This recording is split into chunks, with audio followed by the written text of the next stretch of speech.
have ADHD. Nothing in this world's ever been built for me. Everything's built against me. But not crock pots.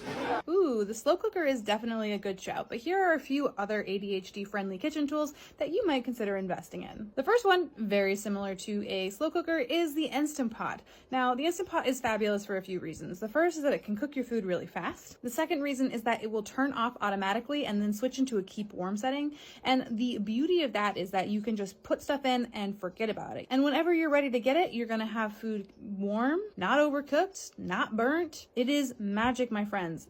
Consider getting one. To go along with that, my next tip is to get multiple Instant Pot liners. Now, the reason why getting multiple liners is really great is that one of my biggest barriers to cooking is that I don't really want to do a bunch of dishes. And so if I cook something in an Instant Pot and then I have to put it into a Tupperware, not only do I now have to clean the liner, but I also have to clean all the Tupperwares that I used. Instead, what I do is I use the Instant Pot liner as my container. So I just pull the liner out, I put a lid on it, and I store it in my fridge. And then if I need to cook something else in the Instant Pot, well, I have extra liners. Kitchen tool number 3 is a toaster oven that has regular baking functions. And the reason for this is that it is quite easy to forget that you have something in your oven or to completely bypass all of the alarms that you've set.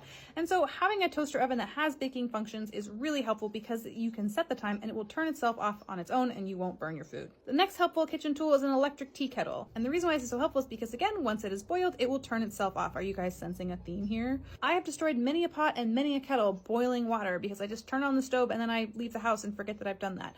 You can't do that with an electric kettle. Now, you may have to reboil your water a few times, but you are not going to cause any damage. Moving on, the next kitchen tool that is really helpful is parchment paper. A big reason why folks with ADHD really don't like to cook is that they find the cleanup afterwards absolutely overwhelming. And that is where parchment paper can be really, really helpful. Because I love a sheet pan dinner, they're super easy to put together. However, cleaning the pan after a sheet pan dinner is the worst thing. And they don't fit in your dishwasher if you have one. And so if you get in the habit of lining every baking dish that you have with parchment paper before popping that bad boy in the oven, unless you're cooking something incredibly saucy, you will probably rarely ever have to actually clean your cooking pans. You just throw the parchment paper away when you're done. The next kitchen item that is really helpful are super cubes. Now what these are really large silicone ice cube trays. You can just put your leftovers in these and it will pop out your food in measured portioned amounts. This is a beautiful invention for anybody who tends to forget that they've made soup and it goes to the back of the refrigerator, or anyone who doesn't like to eat the same leftover 5 times in a row.